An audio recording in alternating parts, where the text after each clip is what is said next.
Olá, vamos para mais uma pílula de língua portuguesa, pensando acerca da sintaxe. Então, o que que a gente vai pensar na aula de agora? Nós vamos pensar funções sintáticas. Pensar funções sintáticas é pensar a estrutura em torno de um verbo, não é assim? Então, toda a estrutura sintática, ela se manifesta em torno de um verbo. Então, nós temos que começar pensando a diferença entre frase, oração e período. Frase é um enunciado de sentido completo. A frase a gente vai subdividir em frase nominal, aquela que não tem verbo, e frase verbal, aquela que apresenta verbo. Então, ele deu um exemplo aí, ó, casa de ferreiro, espeto de pau. Um provérbio popular com sentido completo, mas sem a presença de verbos, baseada em substantivos. Casa, ferreiro, espeto, pau, substantivos. Duas preposições estabelecendo locuções adjetivas, casa de ferreiro e espeto de pau. Então, o que que acontece aí? Há uma informação, mas não há verbo.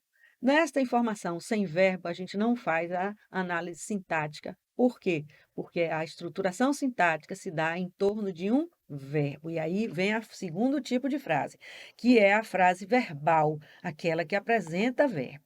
Quando há uma frase verbal, há também uma oração, porque é a oração o enunciado que possui verbo. Não precisa de sentido completo, mas precisa de verbo. Então, as aparências enganam. Isso é uma frase verbal, por quê? Porque há um verbo, tá? E isso também é uma oração, porque há um verbo. Frase vai ser por essas duas razões: tem sentido completo e tem verbo. Para ser oração, basta ter o verbo. A frase verbal, ela tem que ser encerrada por ponto. Então, o ponto de interrogação, o ponto de exclamação, o ponto parágrafo, o ponto final, né? Ponto final é o nome dele, ponto parágrafo não, ponto final. Ponto final é o nome dele, que pode ser um ponto parágrafo, um ponto segmento. O nome dele é ponto final. Ponto de interrogação, ponto de exclamação. Isso encerra a frase. Mas necessariamente, né, ela não precisa ter verbo, então ela será uma frase nominal ou uma frase verbal. Quando ela for uma frase verbal, ela ao mesmo tempo é uma oração. E aí a gente vai chamar a esta oração de absoluta. A frase verbal é uma oração absoluta, tá? O terceiro conceito que se apresenta para a gente é o conceito de período. Então, período é enunciado de sentido completo, fiquei gaga, não é? De sentido completo, encerrado por ponto e contendo orações. Aí é que vem. Um período pode ser igual a uma frase verbal, mas a gente considera a frase verbal apenas com um verbo, e o período pode ter mais de um verbo. Então, aí você subdivide o período em simples, que é o enunciado que traz apenas uma oração, e você já sabe o nome desta oração, absoluta, única, e ele, ao mesmo tempo, é a frase verbal, né? Então, os três conceitos aqui são iguais. Frase verbal é o mesmo que período simples e é o mesmo que oração absoluta, eles são iguais. Só aí as três coisas são iguais. Caso você me diga assim, período e frase são a mesma coisa. Não. Período pode ser composto e a frase pode ser nominal. Quando a gente quiser três iguais, a gente vai dizer o seguinte: a frase verbal é o período simples e é a oração absoluta, tá? Fora isso, as coisas não são iguais. Então, seguro morreu de velho. Morreu é verbo. Então, tem sentido completo? Tem. Isso é frase. Isso é período. Por quê? Porque tem verbo. Então, é período simples, é frase verbal, é oração. Oração única, então, oração absoluta. Quando eu vou para baixo, eu vejo, ó, se o vento soprar, soprar é verbo, de uma única direção, a árvore crescerá inclinada. Então, aqui há dois verbos, portanto, duas orações. Abandone o conceito de frase e pense agora só período. E nós vamos ter o chamado período composto, tá? Então, o período pode ser composto por N orações. Oração não precisa ter sentido completo. A oração absoluta tem, mas as outras orações necessariamente não. Então, você vai ter orações coordenadas e orações subordinadas. Essas orações coordenadas e orações subordinadas, e também a oração principal, então nós vamos ter no período composto as orações coordenadas, as subordinadas e as orações principais. Essas precisam das outras, semântica e ou sintaticamente, né? Porque as coordenadas só precisam de outras necessariamente semanticamente, né? Necessariamente nesse sentido de elas existem sim, têm estrutura sintática, melhor dizendo, elas têm estruturas sintáticas independentes, mas elas estão ligadas no sentido, na semântica. As subordinadas se ligam semântica e sintaticamente. Elas têm uma estrutura sintática presa, amarrada à oração principal e a semântica também. Mas isso a gente vai estudar em uma outra pílula. Agora a gente vai olhar dentro da oração. Eu quero a gente seguindo a oração. E a oração, ela é estruturada a partir de termos. São três os grupos dos termos da oração: termos essenciais, termos integrantes e os termos acessórios. Não se inserindo nos essenciais, nos integrantes, nem nos acessórios, existe o vocativo. Vocativo é um termo à parte, considerado um termo independente. Pela lógica da palavra, você já entende, ó, é essencial, é fundamental para que aquilo exista. Integrante, complementa o sentido dos que existem essencialmente. E acessórios vão acrescentar informações, mas não são fundamentais para que a oração exista. E quando eles existirem, eles vão estabelecer uma lógica. Mas para que a oração exista, eles não são obrigatórios. Eles vêm a mais. Tá? Pense na lógica de um acessório mesmo. Um acessório de roupa, um cinto, necessariamente, não é obrigatório para eu estar vestido. Mas se a calça estiver muito folgada, caindo, o cinto vai ser fundamental para que eu consiga prender aquela calça ao meu corpo.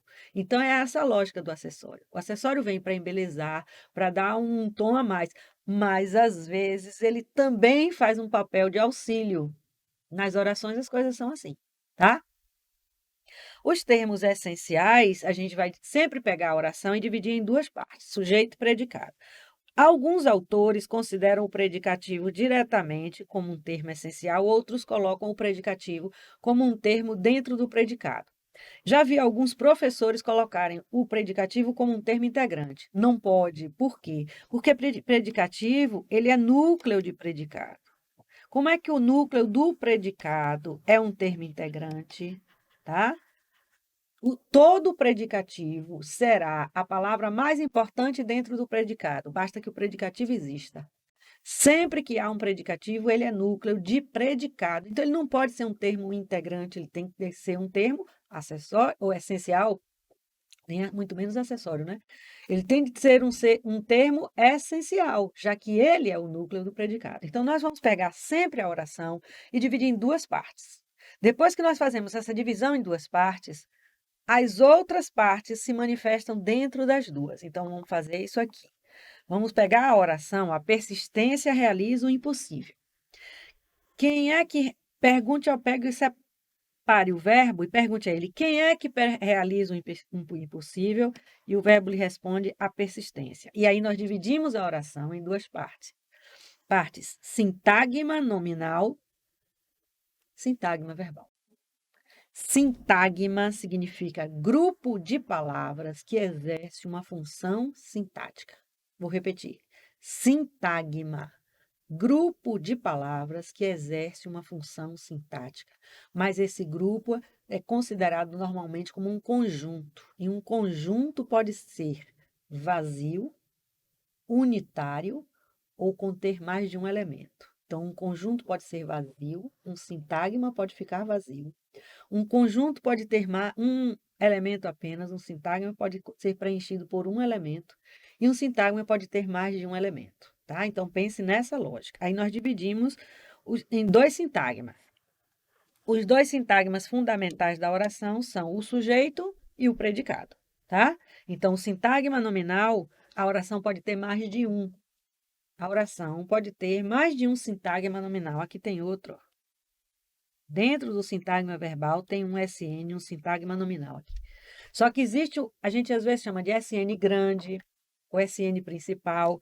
O sintagma nominal maior é o sujeito. Então, a gente pega a oração e divide em duas partes. Sempre. Peguei a oração, divido em duas partes. Sintagma nominal, sujeito, as partes essenciais. Não é isso? E sintagma verbal, predicado. A oração só pode ter um sintagma verbal, mas ela pode ter vários sintagmas nominais dentro um do outro, tá? Ou seja, eu posso ter um sintagma nominal dentro de um sintagma verbal. Posso. Quem é que caracteriza a presença do sintagma nominal? O substantivo. O substantivo, como núcleo, como essência ali. Grave, toda vez que eu lhe disser núcleo, eu estou lhe dizendo palavra mais importante. Tá? Então, em estruturação sintática, sempre há uma palavra mais importante, que é o núcleo, que é o norte da célula sintática, da estrutura sintática. O primeiro sintagma é o nominal, claro, dividir em dois, é o nosso sujeito. Os dois termos essenciais, sujeito, predicado. Vamos olhar neste momento o sujeito. Quem é o sujeito de uma oração? É o termo sobre o qual eu declaro alguma coisa, e é o termo com o qual o verbo concorda. Esses são os dois critérios que estabelecem o sujeito. Veja, o termo com o qual o verbo concorda. Este é o critério sintático. Verbo concorda com sujeito. Isso lhe dá um caminho para entender quem é o sujeito. Então, eu pego sempre o verbo e pergunto a ele quem é que fez isso? Ou seja, quem é que realiza o impossível, pensando na oração anterior. Quem realiza o impossível é a persistência, não é isso? Então, a persistência é o sujeito. Retirei o sujeito, tudo que sobra é predicado. Vou repetir. Pergunto ao verbo, quem é que fez isso? Ou seja, quem é que realiza o impossível? Vou voltar lá. Quem realiza o impossível é a persistência. Então, tirei o sujeito, todo o restante, tudo o que sobra é o predicado. O sujeito não tem que estar antes do predicado. O sujeito fica onde ele quiser. Português é uma língua de posições. Então, normalmente o sujeito fica antes do verbo, mas não é obrigatório. Eu posso inverter a ordem. Ao inverter a ordem, pode ser que eu gere ambiguidade. Aí não pode inverter ordem, porque a língua portuguesa, ela tem uma posição de sujeito. Posição. O sujeito é posicionado dentro da oração, tá? Segunda característica do sujeito é o termo acerca do qual se declara alguma coisa. Você está dizendo alguma coisa acerca de quem? Acerca da persistência. Então, pelos dois critérios, você determina, estabelece quem é o sujeito da oração. E aí nós vimos que o sujeito é, naquele caso, a persistência. Ora, o que eu vou pensar? A conversa não cozinha um arroz. Eu fui pegando provérbios populares para a gente trabalhar. A conversa não cozinha o arroz. Quem é que não cozinha o arroz? A conversa. Eu gosto de pensar a oração assim. Você vai pensar a oração como um retângulo, uma caixa, tá? E quando eu abro esta caixa, obrigatoriamente tem de ter duas caixas. Então, a oração é uma caixa que, quando eu abro, eu obrigatoriamente tenho duas caixas. Certo? Tá. Esta primeira caixa é o SN. Não importa a ordem. Não importa a ordem. Posso inverter as ordens, a ordem das caixas. E esta segunda caixa é o SV. Falei N, escrevi V. Falei V, melhor dizendo, escrevi N. Vamos retomar aqui. SV. Pois bem, o SN, ele pode trazer um elemento, mais de um, e ele pode ser vazio. O SV sempre terá de ter um verbo. Então, você pega aqui, a conversa não cozinha o arroz. Quem é que não cozinha o arroz? A conversa. Separei. Retirei o sujeito, todo o restante é predicado. Tá? Retirei o sujeito, todo o restante é predicado. Então, o sujeito é o sintagma nominal e o predicado é o sintagma verbal. Dentro do sintagma verbal, nós temos vários outros elementos. Veja que aí nós vamos ter de dividir esse sintagma, certo? Subdividir, porque várias partes aparecem. Como é análise, a gente tem de ter o mínimo de elementos possíveis. O mínimo de elementos possível. Ora, o mínimo em que situação? Você tem que restringir a uma palavra. As únicas palavras que não vão ter funções sintáticas são as preposições e as conjunções, que ficarão junto com as demais. Mas as palavras variáveis, relembrando morfologia, as palavras variáveis e o advérbio exercem funções sintáticas. Então, quem são as palavras variáveis? Substantivo, adjetivo, artigo, numeral, pronome, verbo, variáveis, e advérbio. Essas têm funções sintáticas. As outras, quem são as outras? As preposições ficarão no lugar em que elas estão colocadas. As conjunções também estabelecerão o elo entre as orações ou entre os termos. E a interjeição não exerce qualquer função sintática. Interjeição pertence ao mundo das frases nominais e não das frases verbais. Ah, ela não está numa frase verbal? Não. Na hora que você pegar uma frase verbal, se há uma interjeição, ela fica à parte, tá? Então, veja, separei os dois sintagmas, sigo a minha análise, porque agora o nosso foco está no sintagma nominal de número 1, que se chama sujeito, tá? Então, como é que eu posiciono esse sujeito na oração? Normalmente, em português, ele vem antes do verbo. Ele pode oscilar de posição, pode, mas ele vem teoricamente, antes do verbo. Então, eu tenho o aluno observava toda a cena. Quem é que observa? Pego sempre o verbo e pergunto: quem é que? Quem é que observava toda a cena? O acento aqui é porque eu botei a interrogação depois. O aluno. Separei sintagma nominal de sintagma verbal. Separei sujeito de predicado. Aí eu posso inverter a ordem. Posso. Observava toda a cena, faltou aqui a cena, tá? O aluno. De novo, quem é que observava toda a cena? O aluno. Então, estamos diante, de novo, do sujeito e do predicado com ordem inversa ou indireta. A ordem direta é chamada de ordem canônica, tá? Canônica. Ordem direta ou canônica, em português é sujeito. Depois do sujeito vem o verbo, depois do verbo vem os complementos verbais, se houver dois, os dois seguidos. Depois vem o predicativo, se houver, e por fim o adjunto adverbial. Ora, fique ligado. Essa é a ordem direta. Posso inverter a ordem? Quando quiser. Se causar ambiguidade, aí no texto formal não deve, não pode, não é? No texto literário pode, no texto formal não. Detalhe: se eu inverto a ordem do predicativo e do adjunto adverbial, aí eu vou trabalhar com inversão de ordem com vírgula ou vírgulas. Então, nós vamos deslocar com vírgula ou vírgulas, tá? O adjunto adverbial ainda pode ser deslocado sem vírgulas, se for curto. Eu posso usar sem vírgula. Se eu quiser, aí vira uma vírgula de uso facultativo, vírgula ou vírgulas. Mas os demais eu inverto como eu quiser, sem vírgula alguma. Então, o sujeito vai para onde eu desejar. É por isso que, às vezes, pode aparecer, pode acontecer, melhor, se o sujeito, quando se desloca, fazer uma lógica de mudança de sentido, já que nós temos uma inversão de ordem. Então, a língua portuguesa é uma língua de posição. As coisas são posicionadas, tá? Então, primeiro, ordem direta, sujeito, verbo, complementos verbais, predicativo, adjunto adverbial. Posso deslocar tudo, posso, mas deslocar o predicativo é com vírgula ou vírgulas. Por que eu botei vírgulas? Porque ele pode vir para cá. Se ele vier para aqui, ele vai ter duas vírgulas, não é? E se eu boto lá na frente, ele fica com uma vírgula só. Se eu coloco entre o sujeito e o verbo, ele aparece com duas vírgulas. Posso deslocar o adjunto adverbial para onde você desejar. Então, o menino comprou o livro ontem. Ordem direta. O menino, sujeito. O que ele fez? Comprou, verbo. O que foi que ele comprou? O livro. Complementos verbais. Complemento verbal. Não tem predicativo, adjunto adverbial, ontem. Nenhuma vírgula é possível. Ontem, na frente, o menino comprou o livro.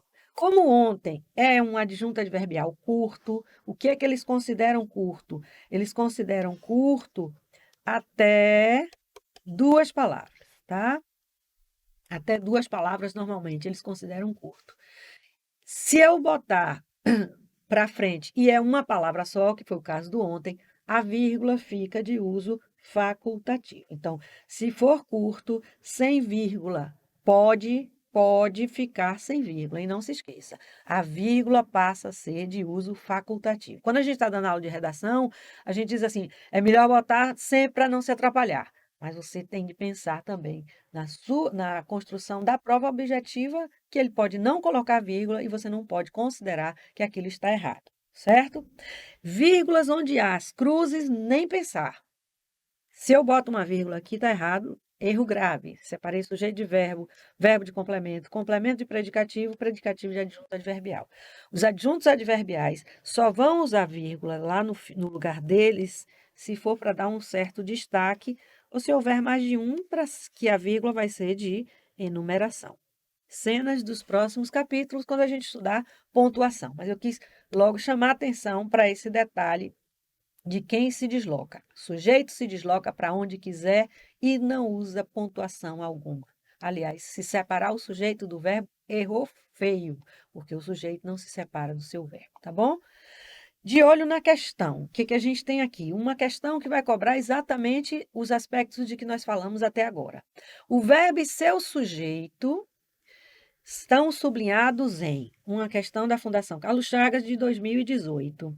O verbo e seu sujeito estão sublinhados em, bom, verbo diz quem é, não se esqueça disso, não é? Quem é que diz alguma coisa?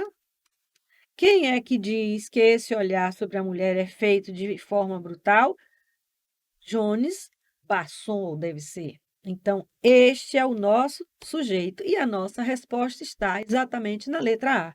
Então, o sujeito é Jones e o verbo é diz. Aí você vai dizer, epa, mas está separado. E aqui, por isso, eu chamei a atenção para as vírgulas. Não está separado, 2 vírgulas intercalam. Eu disse aqui na frente, não pode usar vírgula, vírgula, no lugar das cruzes. Entre o sujeito e o verbo não tem vírgula. Mas vírgulas podem aparecer. Por quê? Porque há uma expressão aqui, ó, intercalada, tá? Que a gente vai chamar de aposto. Não é isso? Uma expressão que explica um termo anteriormente citado.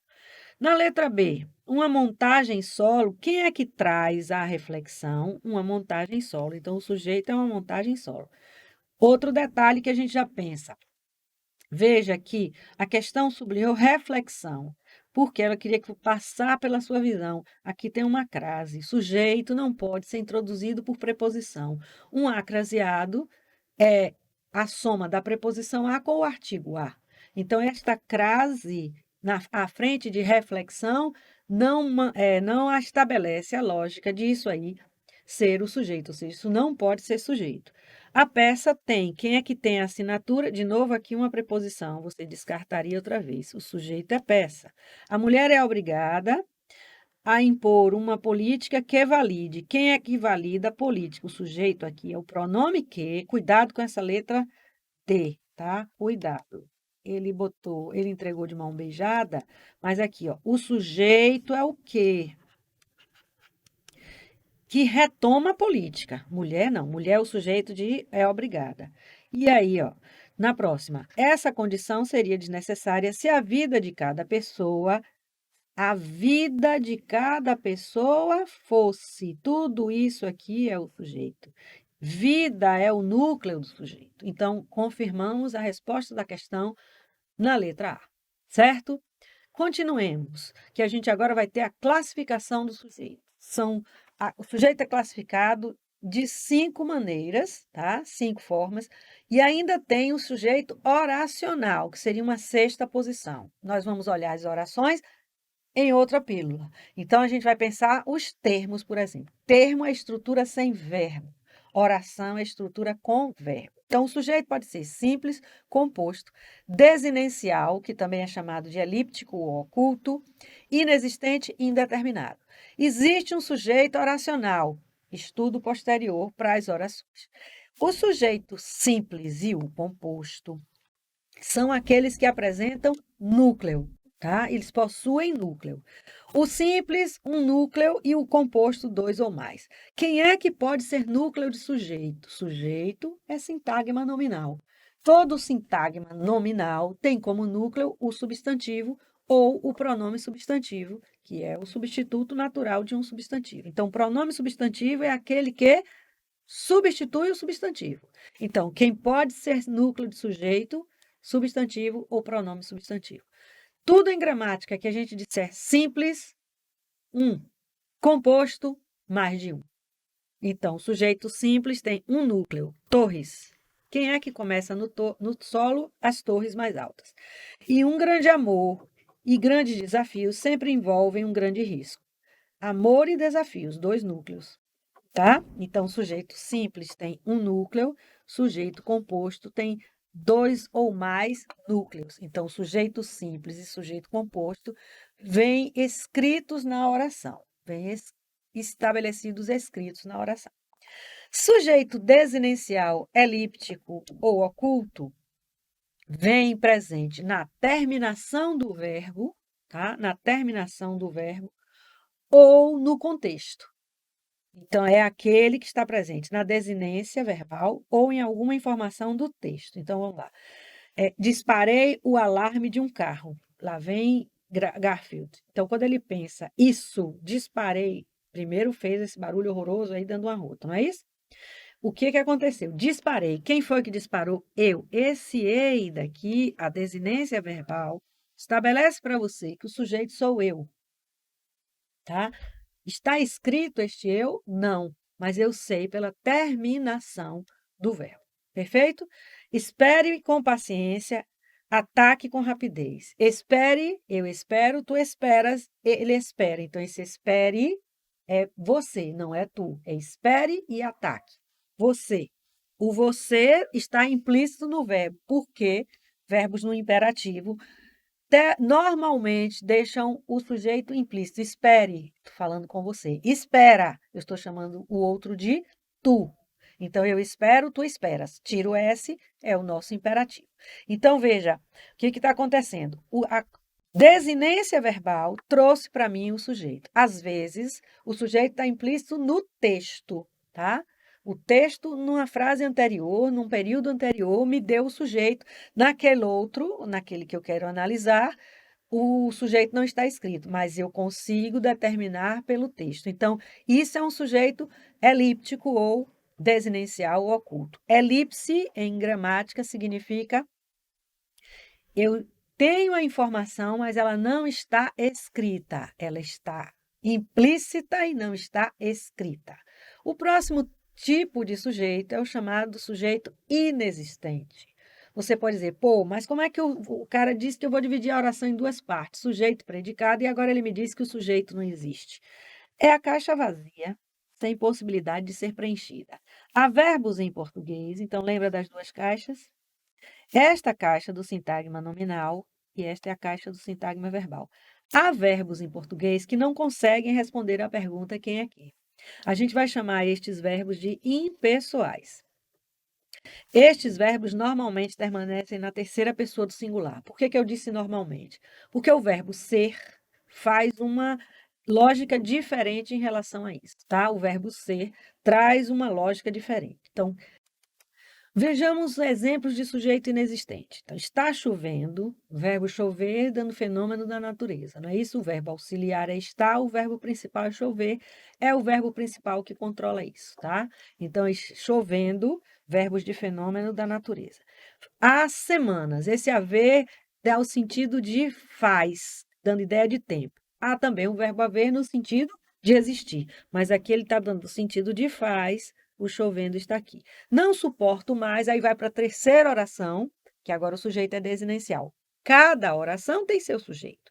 Na segunda fala, nós temos um sujeito simples. Ora, a chuva faz bem às plantinhas.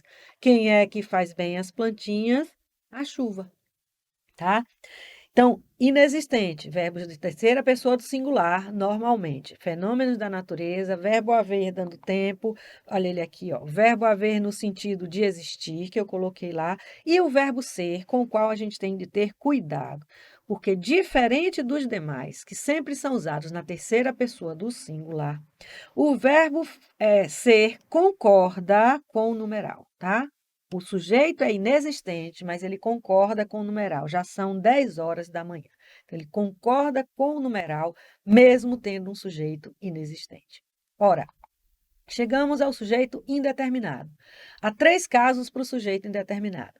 Verbos na terceira pessoa do plural, sem que nada tenha sido mencionado acerca do sujeito. Verbo no infinitivo, sem que haja qualquer informação também acerca do sujeito. E verbo na terceira pessoa do singular, mais o pronome se. Com este caso, tenha todo o cuidado do mundo. Então, vejamos. Exemplo do primeiro. Quebraram a vidraça de Dona Maria. Quem foi que quebrou a vidraça? Não sei, não foi dito. Se não há informação disso no texto, eu não tenho como responder a esta pergunta, tá? Eu não sei. Olha a diferença entre o indeterminado e o inexistente. No inexistente, não há quem responda aquilo. No indeterminado, eu não sei quem responde aquilo. Segundo caso de indeterminado, quando a gente tem o verbo no infinitivo, que foi o que eu coloquei lá, não é isso? O verbo no infinitivo sem qualquer informação. Vou a ele e depois eu volto para cá. Atirar pedras é fácil. O difícil é ser vidraça. Quem é que vai atirar pedras? Eu não sei. Então, nesta oração, que aqui tem uma outra oração, aqui tem outra oração e aqui tem outra oração. Então, quem é o sujeito de atirar pedras? Não sei quem vai atirar as pedras. Se eu não sei quem vai atirar as pedras, o sujeito é de novo, indeterminado. O é fácil tem sujeito oracional, mas o atirar pedras não apresenta um sujeito expresso. Quero, antes de seguir para o terceiro caso, chamar sua atenção para o seguinte. Quando o verbo está na terceira pessoa do plural, pode o sujeito aparecer indeterminado, mas também pode ter uma informação anterior. Ele pode ser elíptico, desinencial. Então, vejam. Armazenaram a comida em um depósito na creche. Quem é que armazenou? Não sei, né? Não me foi dito. Veja como é diferente. Os alunos fizeram a campanha de doação de alimentos. Então, armazenaram. Pelo texto, é possível perceber que quem armazenou foram os alunos. Então, neste caso, o sujeito vai ficar desinencial ou elíptico. Então, cuidado, fique ligado quando o verbo está na terceira pessoa do plural. O sujeito pode ser elíptico se há uma informação anterior ou até posterior. Normalmente é anterior, mas pode até ser posterior. Se você não consegue, pelo texto, responder aquilo, aí sim, ele é indeterminado, tá? Mas se algo no texto diz quem fez aquilo, diz quem é que, responde ao quem é que, o sujeito fica desinencial ou elíptico. Terceiro caso, verbos na terceira pessoa do singular, mais o pronome se, que nós vamos chamar de índice de indeterminação do sujeito. Então, precisa-se de pessoas que digam bom dia com ou sem experiência. Precisa-se de que o verbo não responde à pergunta o que, ele responde à pergunta de que. Quando há a partícula se, nossa pergunta passará a ser o que. Haverá índice de indeterminação do sujeito se o verbo for transitivo, indireto, intransitivo, verbo de ligação. Então, trabalha-se de dia, descansa-se à noite. Trabalha-se o quê? Não responde. Então, diante do pronome se, quando a gente tiver o verbo mais o pronome se, nós vamos perguntar o quê? Se ele não responde, ou seja, se essa resposta não é dada, ele não consegue responder à pergunta o que, ele responde a pergunta de que, em que, a que, ou ele não responde nada. Quem trabalha, trabalha. Quem descansa, descansa, tá?